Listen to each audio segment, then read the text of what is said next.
Friends, അപ്പോൾ ഇന്ന് ഞങ്ങൾ വെറുതെ ഇന്ന പച്ചൻ പറഞ്ഞ് നമുക്ക് തലക്കറി കിട്ടാൻ പോവാന്ന്. ഞങ്ങളിന്ന് തലക്കറി തിന്നാൻ പോവാണ്. ഞങ്ങൾ രാത്രിയാണ് പോയിട്ടുള്ളത്. ഒരു 8 മണിയൊക്കെ ആകുമ്പോഴാണ് വീട്ടിൽ നിന്ന് ഇറങ്ങിയത്. പൂരപ്പുഴയുള്ള ഹോട്ടലിലേക്കാണ് പോകാൻ നിൽക്കുന്നത്. അപ്പോൾ ഇടയ്ക്കെങ്കിലും മക്കളെയൊക്കെ കൂട്ടിയിട്ട് ഇതേപോലെ പുറത്തേക്കൊക്കെ ഒന്ന് പോയി അവർക്ക് ഭക്ഷണം വാങ്ങി കൊടുക്കുക. എന്നും നമ്മൾ വീട്ടിൽ നിന്നല്ലേ കഴിക്കുന്നത്. അപ്പോൾ ഇടയ്ക്കെങ്കിലും മക്കൾക്ക് മാത്രമല്ല അമ്മമാർക്കും ഒരു സന്തോഷവും. നല്ല വിലയുള്ള സാധനങ്ങളൊന്നും വേണമെന്നില്ല. ഒരു ഐസ്ക്രീമോ എന്തായാലും ഒരു ചെറുതായാലും അവർക്ക് നല്ല സന്തോഷമായിക്കോളും. പുറത്തുനിന്ന് ഹോട്ടലിൽ നിന്നൊക്കെ പോയി ഭക്ഷണം കഴിച്ചിട്ടുണ്ട് വെച്ചാൽ. പൂരപ്പുഴയിലുള്ള പൂരപ്പുഴ ഹോട്ടലിൽ നിന്നാണ് ഞങ്ങൾ കഴിച്ചിട്ടുള്ളത്.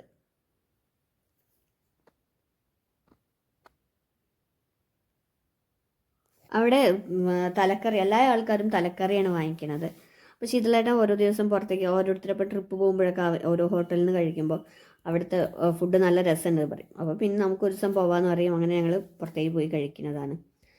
അപ്പോൾ ഇന്ന് പൂരപ്പുഴ ഹോട്ടലിലാണ്. തലക്കറിയാണ് അവിടെ എല്ലാ ആൾക്കാരും തലക്കറിയാണ് വാങ്ങണത്. നല്ല ടേസ്റ്റ് ഉണ്ടായിരുന്നു ഭക്ഷണങ്ങളൊക്കെ. താനൂരും പരപ്പനങ്ങാടി അവിടെ ഉള്ള ആൾക്കാർക്കൊക്കെ വരാൻ സുഖമാണ്. അപ്പോൾ പൂരപ്പുഴയിലുള്ള ഹോട്ടലാണ്.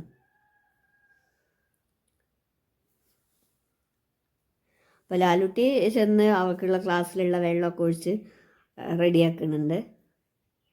അപ്പം ഞങ്ങൾ ഓർഡർ ചെയ്തിട്ടുള്ളത് പിന്നെ ശീതളേട്ടനും പുട്ടും തലക്കറിയും, അമ്മു ചിക്കൻ കടായും പുട്ടും മതി പറഞ്ഞു. ലാലുട്ടിക്ക് ബിരിയാണി മതി എന്ന് പറഞ്ഞു. ഞാൻ പൊറാട്ടയും വാങ്ങിച്ചു. അങ്ങനെ ഞങ്ങൾക്കുള്ളതൊക്കെ എത്തി. ലാലിക്കുള്ള ബിരിയാണി എത്തിയിട്ടില്ല. അപ്പോൾ ഞങ്ങൾ പൊറാട്ടയിൽ നിന്ന് ഒരു കഷ്ണമൊക്കെ എടുത്ത് കഴിക്കണം. കറി വന്നപ്പോഴേക്കും ഞങ്ങളെ പൊറാട്ട തിന്നൽ ഏകദേശമൊക്കെ കഴിഞ്ഞിട്ടുണ്ടായിരുന്നു. ഇതാണ് തലക്കറി.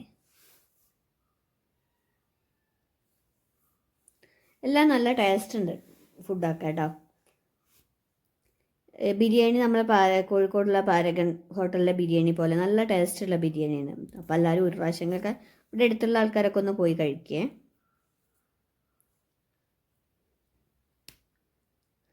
നല്ല ചൂട് ബിരിയാണിയായിരുന്നു.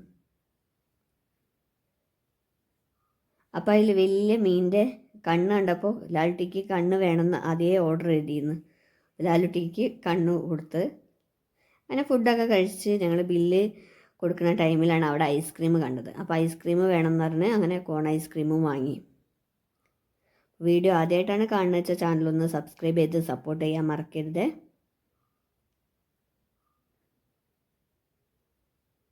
ഐസ്ക്രീം ഇവർക്കൊക്കെ വാങ്ങിയപ്പോൾ ഞാൻ എനിക്കും വേണമെന്ന് പറഞ്ഞിങ്ങോട്ട് പിന്നെ ഞാനും പോയി ഇങ്ങോട്ട് ഒന്നുകൂടി വാങ്ങിച്ചുകൊണ്ടുവന്ന്. അമ്മൂന് അത്ര ഇഷ്ടപ്പെട്ടിട്ടില്ല തോന്നുന്നു ഐസ്ക്രീം.